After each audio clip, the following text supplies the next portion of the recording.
Dogda Gopala Nandana Parthavatsa Sudhir Bhokta Dugdam Kitamritam Maha. All the Upanishads are likened to a cow. The cowherd boy is Krishna. The calf is Arjuna. People of purified intellect are the drinkers of the milk, and the milk is the supreme nectar called the Bhagavad Gita, chapter 6, verse 19. We are going to discuss today Samadhi, as promised. The verse is, as a lamp placed in a windless place does not flicker, such is the simile thought of for the mind of a yogi who has controlled the mind and who is practicing yoga. Yata deepo nivataste nengte somapasmrita yogino yatachittasya yunjate yogamatmanaha. Yata deepo, and we know, like a lamp placed in a nivatasta, in a windless place. It does not flicker. So this is thought of, smrita, as the simile, the comparison, upama smrita, of a yogi's mind. When the mind is still, absolutely still. This is the simile. So we had, in a previous class, a fortnight ago, saw the preceding stages of what we are going to discuss today. First thing is, we had spoken about the 5 states of the mind, 5 qualities, or 5 natures of the mind. There are people with extreme restlessness. It's just simply impossible for the mind to be quiet. Even when they go to sleep, they will keep on dreaming, not good dreams, nightmares, constantly. And it gives rise to diseases, restlessness, and all the mental illnesses and physical illnesses also. It's called a kshipta mind. Kshipta mind. Kshipta is to throw something out. Your mind is being constantly kind of being buffeted, thrown about. Then we have something called the darkening state of the mind, mudha, the stupid, the dull, the gross mind. It serves only to injure, to give pain to others. This is called a darkening state of mind. Then we have something called a vikshipta, that is occasionally calm and occasionally restless. Most of the people are with this kind. Actually, I want to say most of the spiritual aspirants form this class of an occasional restlessness with an occasional calmness. And then we rise to the higher one. It's called ekagra, one-pointedness. The mind becomes one-pointed. And today's discussion will follow the mind which is of this character or quality, ekagra. This verse also is interpreted by some commentators as explaining the fifth state of the mind called completely controlled, niruddha. Yoga is possible only in these last two states of the mind. That's the yoga proper. Concentrated, ekagra, and niruddha, controlled. Okay. Now, people have been discussing this in various ways, this idea of samadhi. You know, let's put it like this. We had seen what also leads, apart from the concentration, what also leads one to this kind of mental state, the practices, is extreme form of detachment. You cannot be sitting down with hundreds of things and say, I want to be a yogi. So there also we have stages. Yatamana, Vyatireka, Ekendriya, Vashikara. So we've explained that. We won't go into the details now. It's not very important also. Though technically the idea of detachment is also important in the practice of yoga. So samadhi. Many people, they also interpret this word samadhi as sama, equalized or balanced, and dhi, the intellect. Okay? When the intellect has become steady, like a flame kept in a windless place, that is the simile for the mind. So technically, this is called samprajñata samadhi. Samyak, complete or total. Prakrishta rupena, that is excellently or in a special way. Jnayate, knowledge. Samadhi. I've got samadhi, some people say, yeah. Swami Vivekananda says, a fool gets into samadhi and comes out a sage. Yeah. What's the difference? That's the difference. The guy goes into one particular state and comes out sage. What's knowledge? So this is the first characteristics of the state. Samadhi means knowledge. Oh, we have knowledge, so much knowledge. I've read 20,000 books, and I've seen 50,000 lectures, and I've seen about 100,000, you can say, movies. I've got so much knowledge. Oh, that's not knowledge. We'll discuss this as well. So, it has been explained variously. There is another explanation which we don't find mentioned, but it is always important to know that in the states of extreme concentration, I'm just talking about extreme concentration,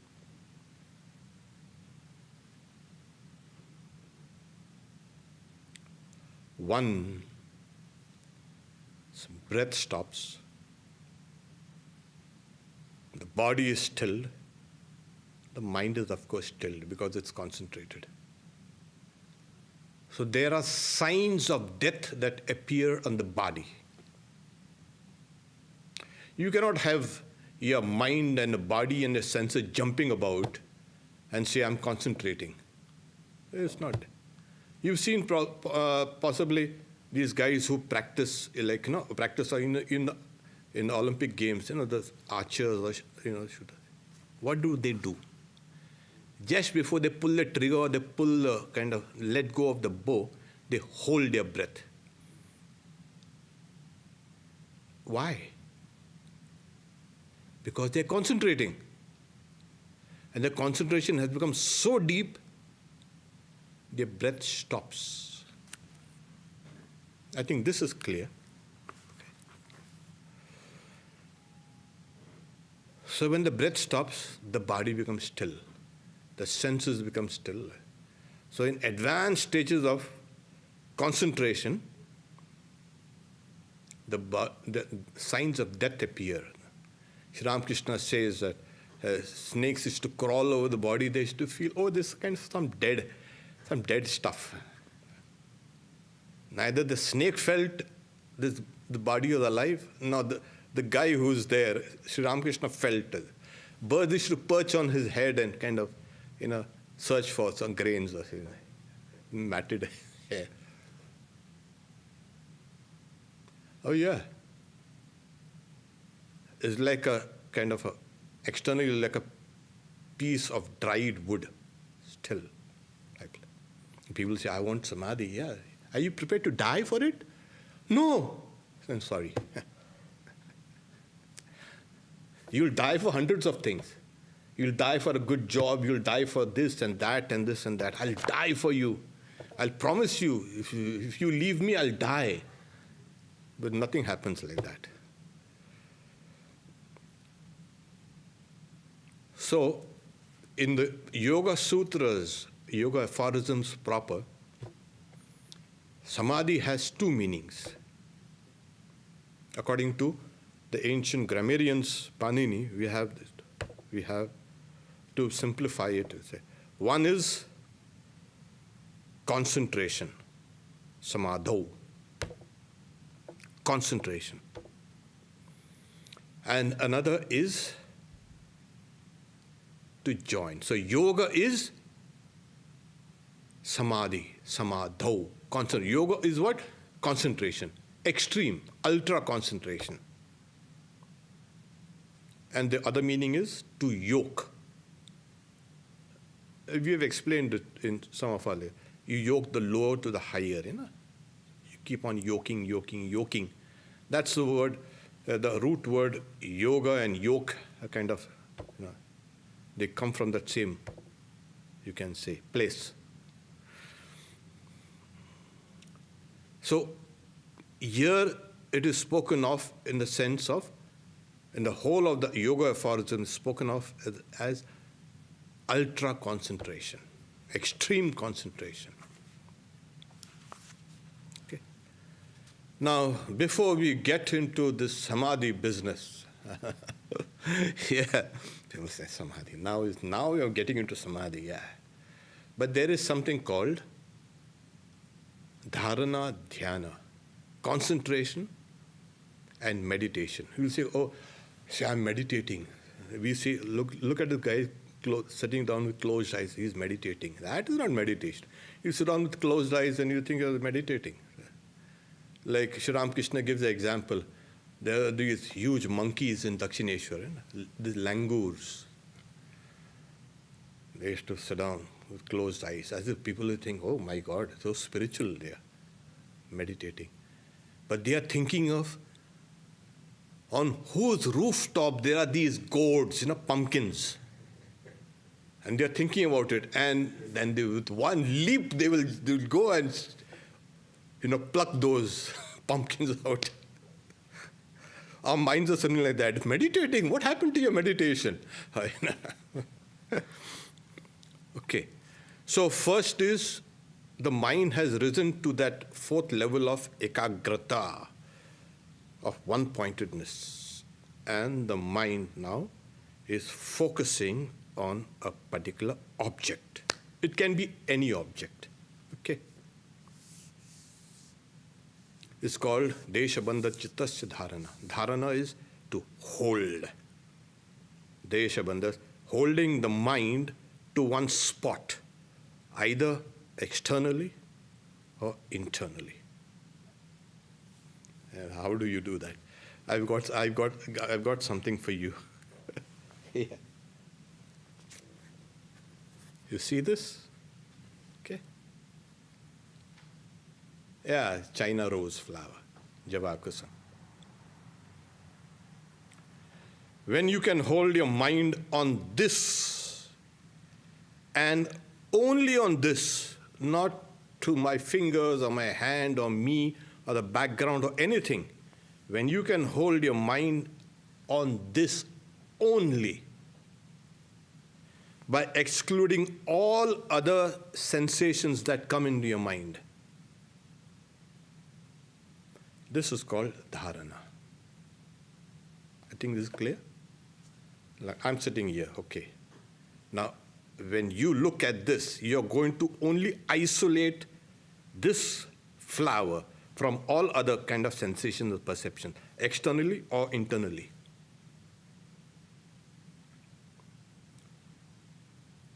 If you can do that for 12 seconds, matra, that is one concentration. 1, 2, 3, 4, 5, 6, 7, 8, 9, 10, 11, 12. There, you have one dharana, one concentration. The mind will not even see anything, only this will flash in the mind. Okay? There's a story in the Mahabharata when Dronacharya was finally testing all his pupils amongst the Kauravas and the Pandavas, the clans, the brothers. He was saying he had kept a parrot, toy parrot, clay parrot, on the branches of a tree. One by one, the students came in. What do you see? Oh, teacher, oh, Guru, I see the tree, I see the branches, I see the sky. Get out. You failed. And the next brother comes. What do you see? Well, I see you, I see the ground. Oh, get out, out, out. Went on eliminating everybody. When Arjuna comes, what do you see, Arjuna? I see only the eye of the bird. Shoot it. And he shot it, and the arrow struck it, hit. That is the best archer. So this story illustrates what exactly is concentration. You eliminate every other sensation there. How is it possible? Yes, it's possible. It's completely possible. Otherwise, the whole scripture on yoga would be kind of an idealistic view of yoga. No, it's exactly practical. So, desha bandha chittasya dharanam, that is holding the mind on one spot, either inside or outside on this, and holding it to the exclusion of every other thing. There is one wave that rises and falls. Another wave rises and falls. When you see this, the mind works in waves. You see, everything works in waves, light and everything. The whole universe is nothing, runs in waves, energy waves or whatever you like to call. So, one wave rises, falls, it rises again, and again falls, again rises and falls. And the movement is so fast, you get a feeling that it is continuous. It's actually not continuous. This is called a chitta vritti, the wave in the mind, waves in the mind. So there's only one wave, this China rose, red, rising and falling, rising and falling, rising and falling, rising and falling, rising. 12 seconds. That is one concentration. And then, of course, there are other sets. But for now, good. Now, once you understood concentration, yes. And in this state of concentration, your breath stops, obviously. Because you're so focused inside.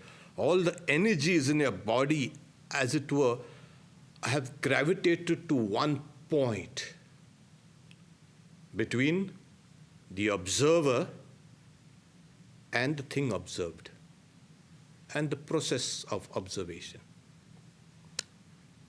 Okay? This is clear? Fine. Then now see, we're getting into the heart, because this is Antaranga, this is a forest says that these are the internal disciplines. Next is meditation.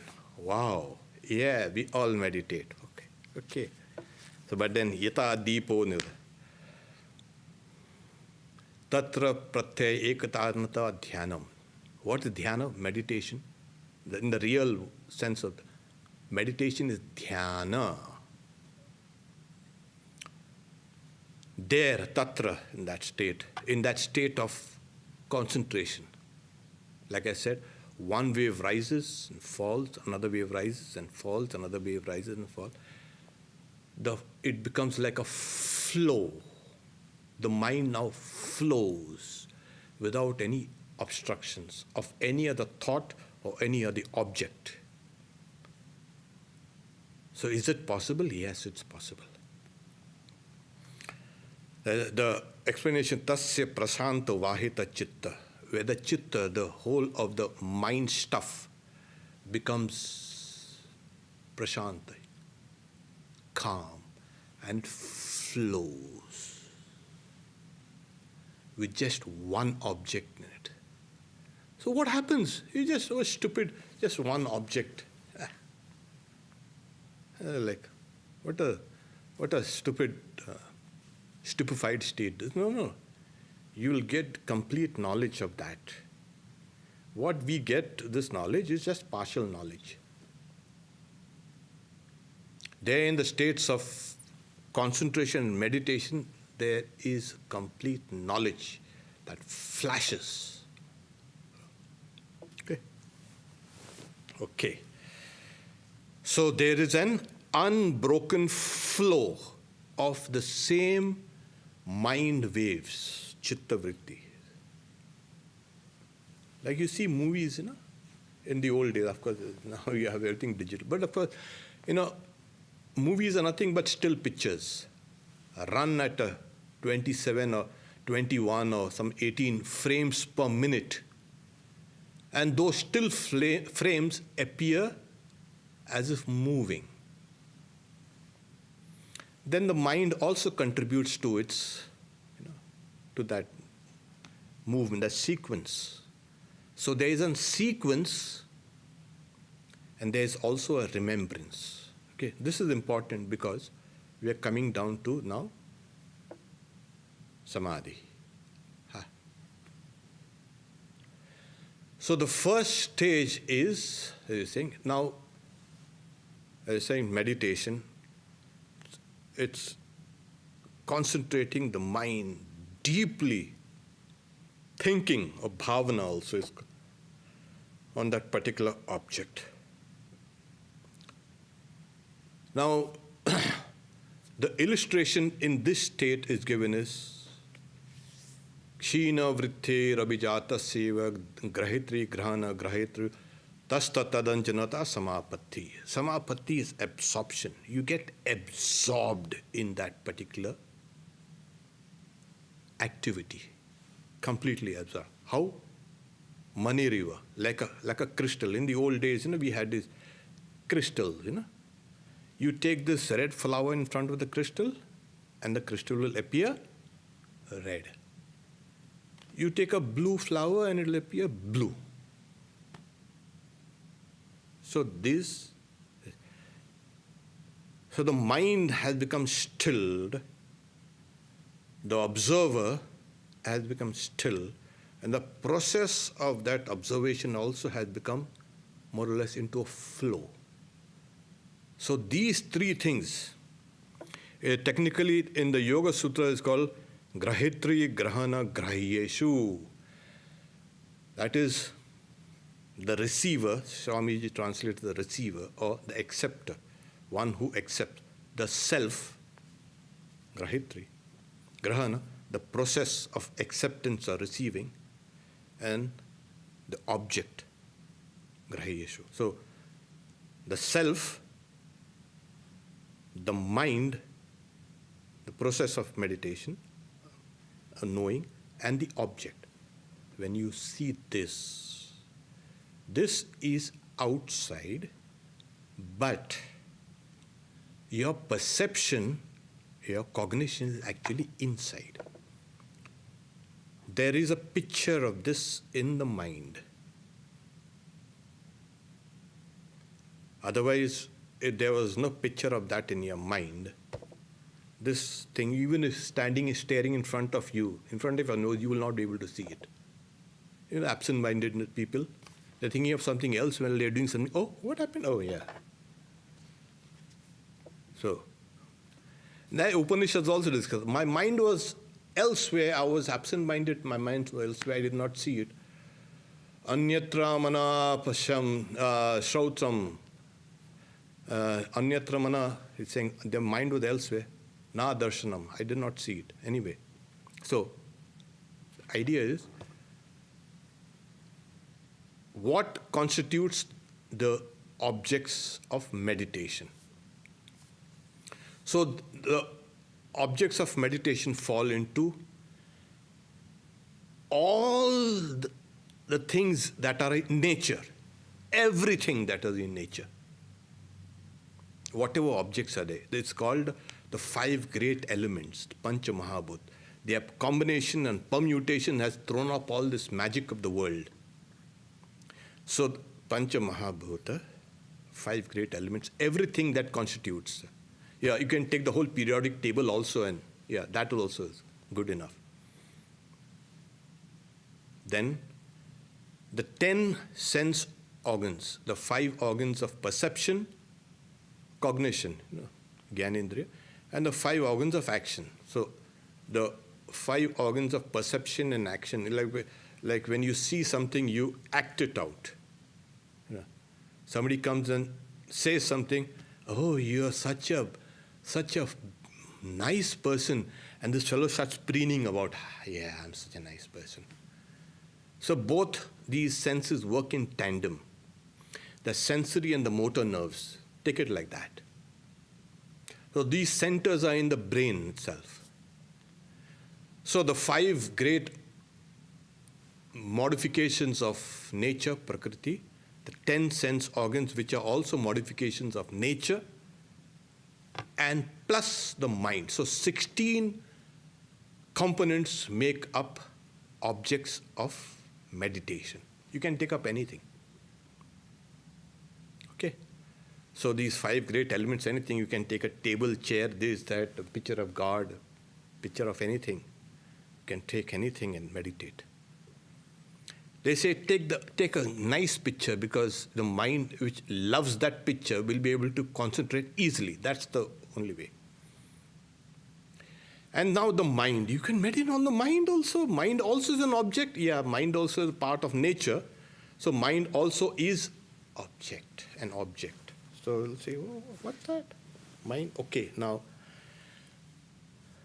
let's look at it like that. I've got another kind of, like an illusionist, I'm bringing out things.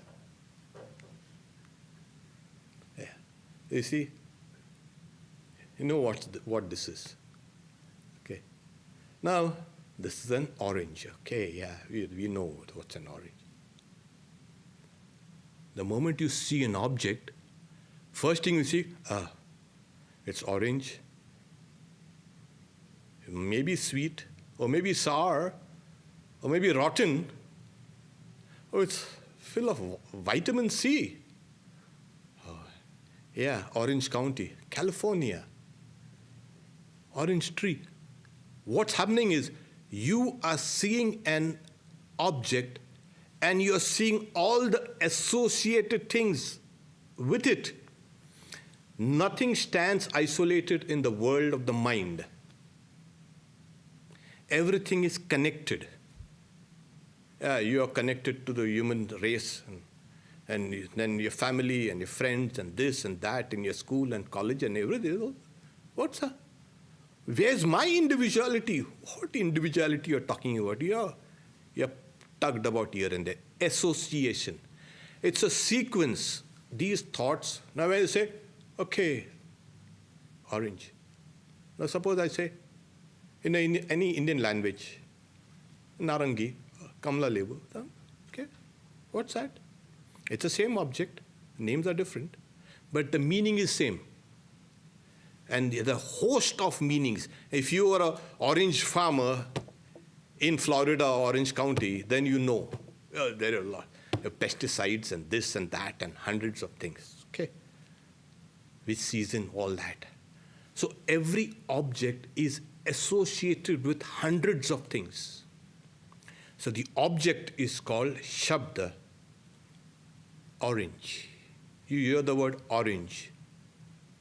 And now you associate it with other ideas about the orange. Vitamin C, definitely it's not vitamin D. And yeah, it may be sweet, or it may be sour. This is called a meaning. Shabda, sound, meaning, associated with it, and meanings, and the resulting knowledge. You cannot see a thing and do not get any knowledge.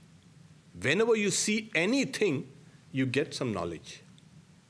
But the process, Shabda and Artha and Jnana, word, meaning, and resultant knowledge is so fast, you think it's one. No, these are three separate things. The processes are three separate.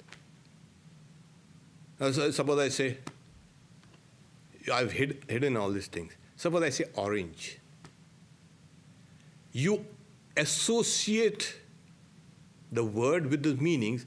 Now suppose I don't say the word orange, but an old memory of orange comes in. What? Where's the sound? Actually, whenever a wave in the mind arises, what you say is silently orange. When I say orange, and a memory of orange comes, and you say orange mentally. Got this clear? If this is clear, there is a kind of a sequence to each and everything associated with every object, particular object, and the resultant memories.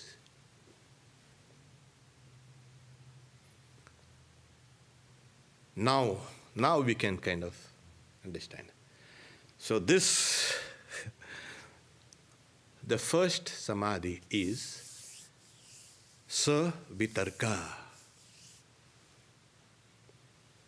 Now I have to use some technical words, the terms that until unless, you also should kind of try to have that kind of, those terms and the meanings.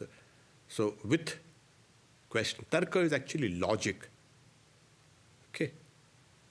Trying to arrive at truth. With questions. You question a particular thing. So with question. Sa-vitarka. When you meditate on an object, and like we have said, there are 16 categories of nature, including the mind, but the mind now has a sequence and memory. You can meditate on that also, 16.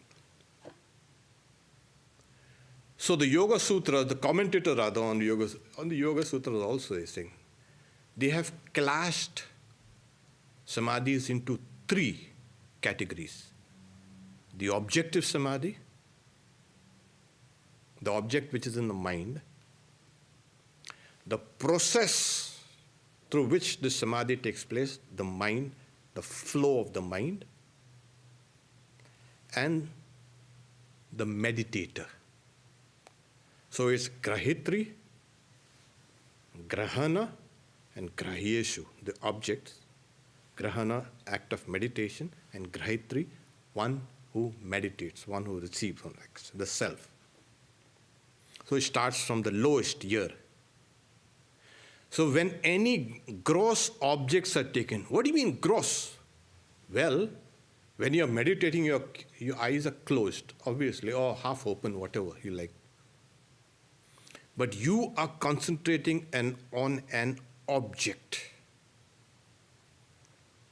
to the exclusion of everything else.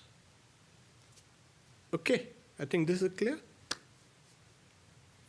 But there are the seeds of association and memories there within it.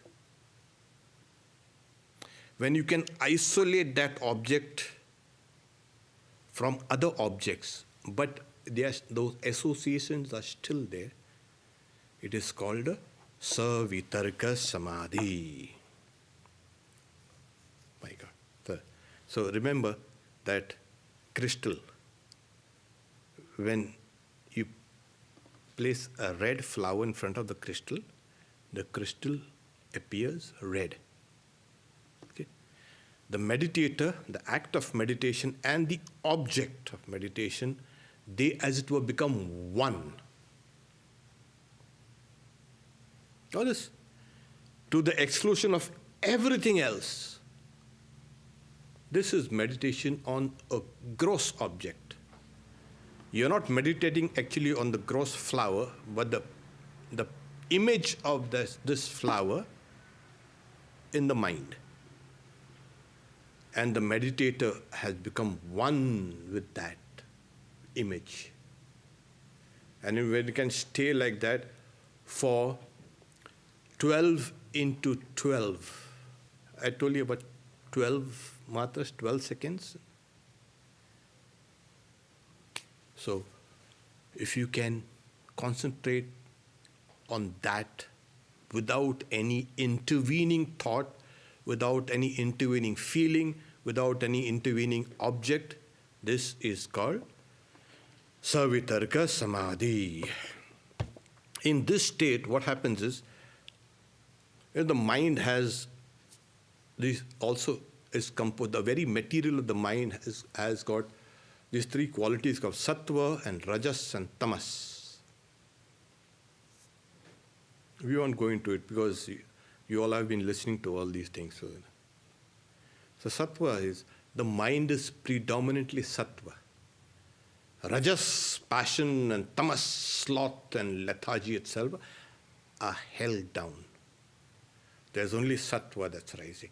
And in this mind that's meditating exclusively only on one thing, completely absorbed in it, as if like that the whole being has been poured into that,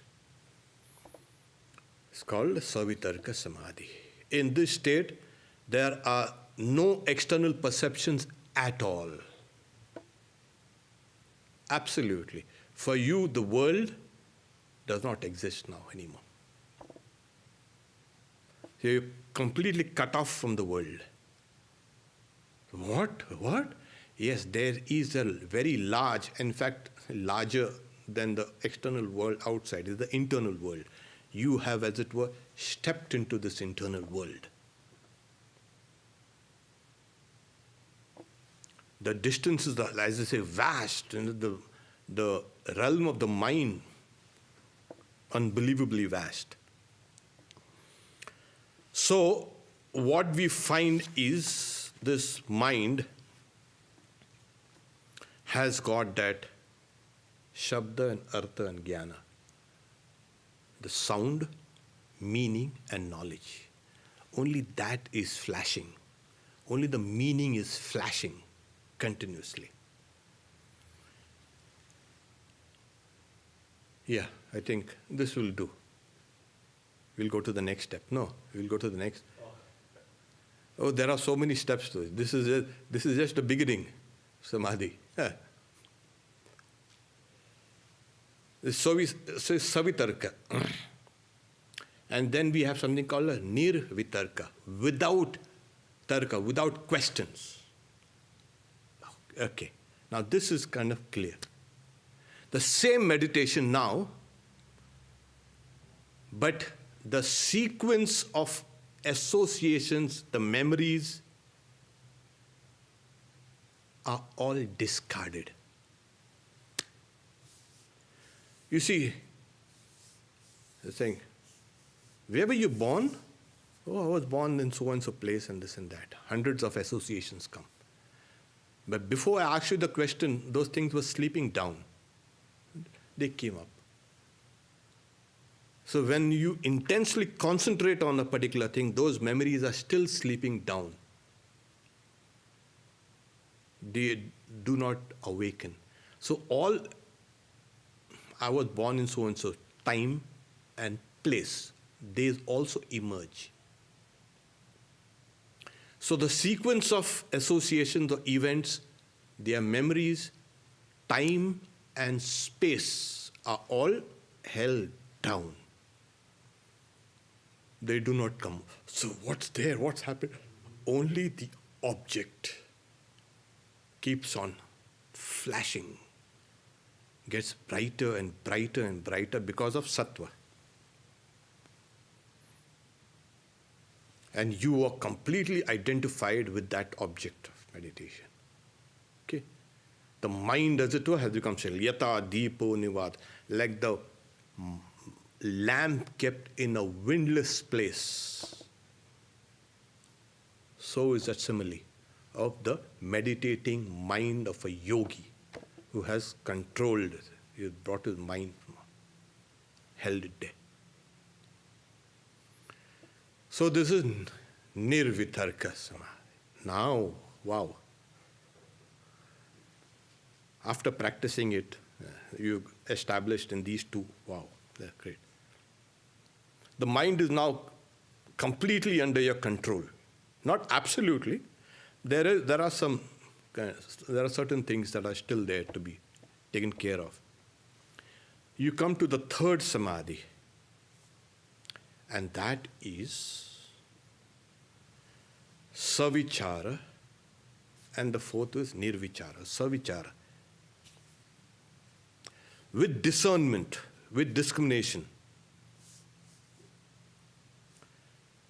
The same thing that you was meditating upon on a gross level, because the object of perception is still a gross, was and gross object, and the memory also is the gross object. Now, you take the tanmatras, the subtle, you can say, aspects of nature. It's called tanmatras, the subtle nature of this object. Wow, what's that? Yeah, when you come down to that level, then you can. So, you know what happens? Like, take for example, you have the body, the gross. What's the cause of the body?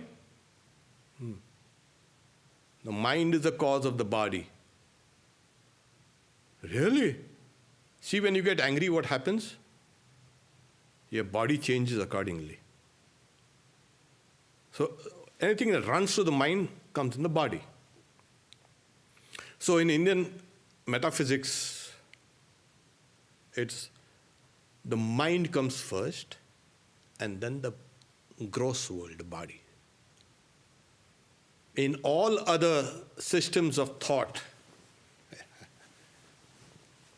the body comes first, and then they search, where's consciousness? Where's consciousness? It must be somewhere there. Oh no, it's there. Oh, it's not there. Where? They're trying to see the correlates of consciousness in the neural structures. So we say it is consciousness that has created these neural structures and the associated nervous system and the body and everything. The mind creates the body. Okay. So in this vichara samadhi, you have risen above the gross world. You have taken only the tanmatras, the subtle particles. The 5 great elements, they are created out of the subtle 5 elements through an admixture. All the sense organs and motor organs have been created by the tanmatras, the subtle particles.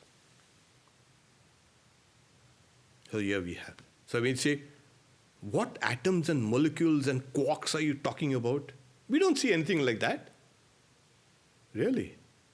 Well, you better now fine-tune your perceptions, because everything is nothing but atoms and molecules and quarks and so many quarks and ups and down and charmed and this and that, all these kind of things. What? We don't see it. You don't see it because you're not seeing in the right thing in the right place.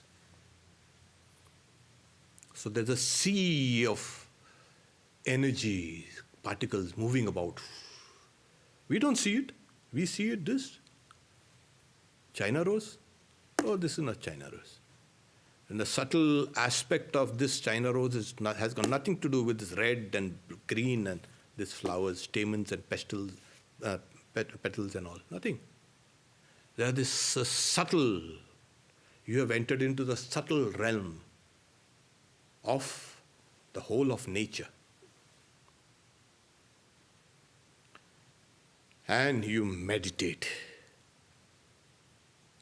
And when you can meditate like that,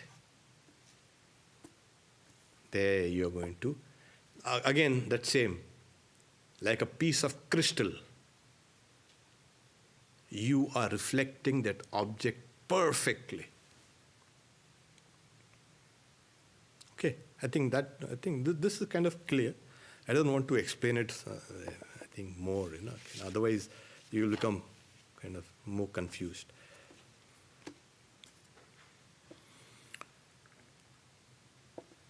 But then the subtle world has another subtle property called, again, time and space and causation.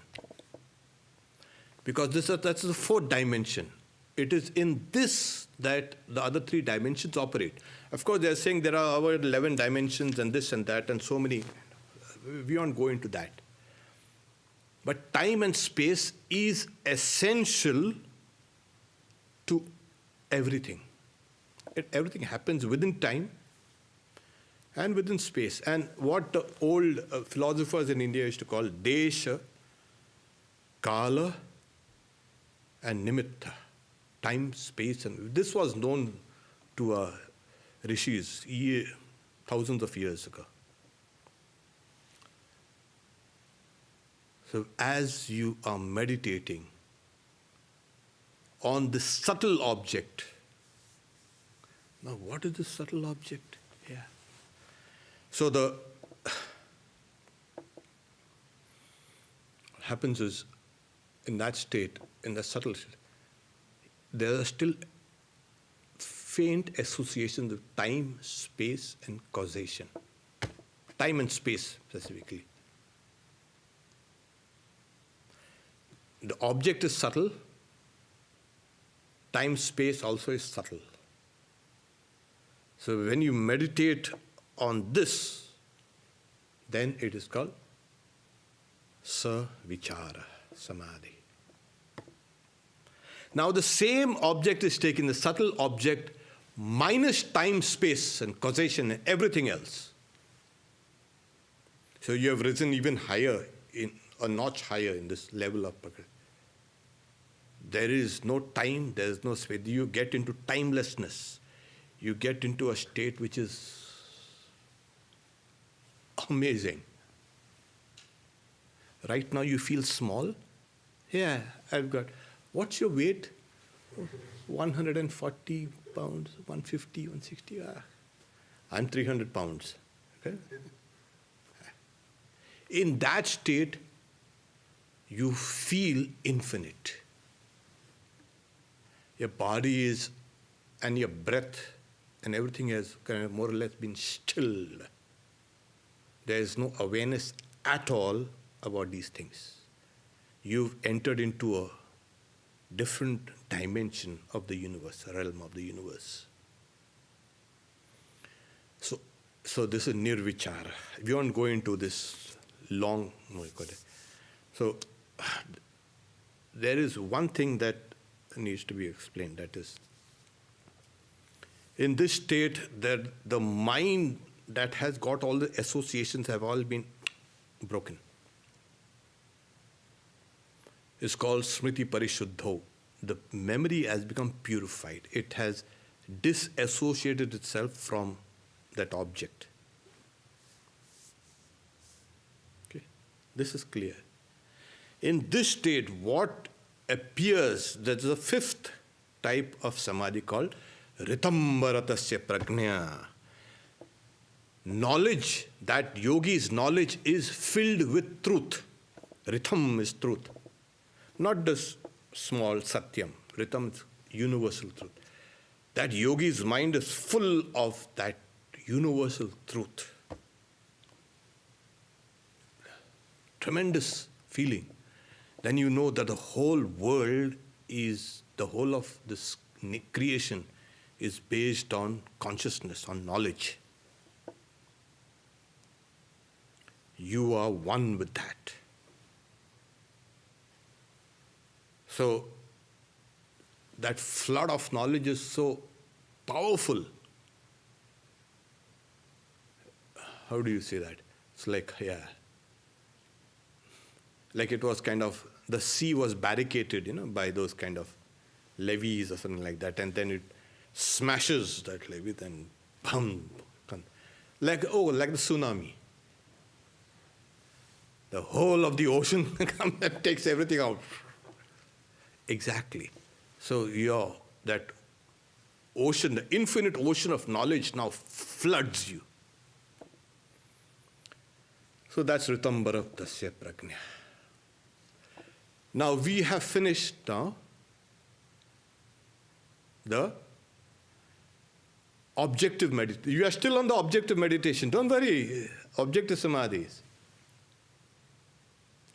The sixth samadhi is Sananda Samadhi. Now there you see the mind has got only the sattva guna, sattvic guna. It's full of knowledge. And here the light of consciousness is reflected in this sattva guna. Just to be brief, because we are running out of time. Running out of time means go to samadhi. We can take up some of the other steps. I'll just give you a brief kind of a bird's eye view, and the next Thursday we can take the rest of this. I don't want to leave I want to put this on on record also. That people have various ideas of samadhi, etc. It's also So in this Sananda, Sa is with, Ananda is bliss. Only joy and light and knowledge flashes in the mind of the yogi. Now when this joy and light and bliss and luminosity and everything is primary and consciousness is secondary, it is called the Samadhi of bliss. Tremendous. You read in in the gospel and all this, Sri Ramakrishna's clothes all wet due to that constant tears rolling down his, you can say, eyes and cheeks and wetting the whole, everything used to get wet. So there are three types of tears, tears of pain and tears of shame and tears of joy. The tears of pain, you know what it is. Tears, longing and mental and physical aches and pains and this and that. They come out from here. Tears of joy come out from the corners of the eye. Okay. Yeah, but that's another story. So that is with Sananda Samadhi. So the subtle aspect of nature, which is sattva guna, clear, transparent, translucent, that is prime. The yogi meditating like that. Now we have come down to the second aspect, the second object of meditation, the process of meditation. Okay? That guy has given up all objects. Now only the meanings, this meanings also flashes the external aspect of whatever has been is an object. Shabda is dropped off, only the artha, only the meaning, the associated things only flash. And here nothing remains, only the pure element of sattva guna. It keeps on flashing and flashing and flashing. That is called Sananda. Okay. Then Once you finish the objective meditation, the process of meditation, then we come down to the meditator, Sasmita Samadhi, with Asmita. What is Asmita? The pure sense of existence. In this pure sense of existence, now consciousness is primary and the Sattva Guna is secondary. Okay? Kind of easy, no? Easy meditation. This is called Sasmita. We'll stop here for today, of course. And we'll take a little of it next Thursday. There is a question, so... Yeah. So I have just given a kind of a, the whole thing is kind of is just a bird's eye view. There are dozens of fine-tuned explanations. But that, of course, cannot be done on a kind of, in a class, in a lecture. That has to be done like one-to-one. So there you can understand the dynamics and you can explain it. I've tried my best to kind of explain certain levels of samadhi. Okay. So just before we, after we come down to this nirvichara samadhi, they are called videhas. They are called videhas in the sense of they can think of themselves as bereft of the body. Okay. And then in this higher, this Sasmita Samadhi, they are called Prakriti Layas. They are the ones who merged in Prakriti. They have kind of conquered Prakriti, whole of nature. Okay. So many negative thoughts occur in my mind every day. How to get rid of them, Maharaj? Yes, my dear, you counter it with positive thoughts. Every time a thought comes, I'm so stupid. Tell yourself, I am not stupid, I am good, I am brilliant. When you say, I acted like a fool, okay, no, next time I'm going to act wisely. So you got to counter the negative with the positive. Simply sitting down, negative, negative, negative. That won't do. So it has to be countered. It's called pratipaksha bhavana. That is, bring out another contrary thought. You counter it with. So constantly, a negative thought comes, counter it with a positive. When a negative, counter. A million negative thoughts come, a million positive thoughts should come. And that will break the stranglehold. Swamiji, I cannot use internet without getting totally addicted. Please suggest something, how I can use it for office work. The person can't not get addicted. You see, we spoke for about an hour on the higher states of the mind and nature and samadhi. And you are bothering me with your internet connections. Get a new connection, spend a little money. Getting addicted to internet. That's addicted? Oh, you are addicted to hundreds of things also. Why internet only? Internet is a medium through which you are addicted. Don't give me that kind of argument. You are not addicted to the internet. You are addicted to things that you can see through the internet. Okay, so the moment you disable those things which you are addicted to, the internet becomes, as they say, non-essential to your life. Okay. Addicted. So you become addicted to God. That's the idea. Yeah, I remember a monk, we were talking, it became late at night when I was very young, talking and talking and talking, and then and he was talking about the Holy Mother and this and that, and then he sees, then we all become aware of the time. It's past midnight. So he said, oh, come on, get up. You all have work to do in the morning. And, this is the intoxication of these monks. They will discuss spiritual things and we get intoxicated. So intoxicated. So that should be an intoxication. Okay? Wean yourself away from it. Sri Ramakrishna says, if you are drunk, you drink that rice water. You know, in India we used to say that kanji, you know, all that. It will take off all your kind of intoxication.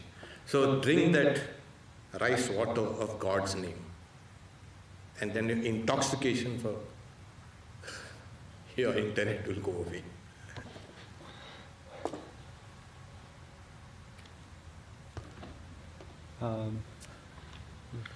Om Shanti Shanti Shanti Harihi Om Tat Sat Shri Ram Krishna Arpanamastu.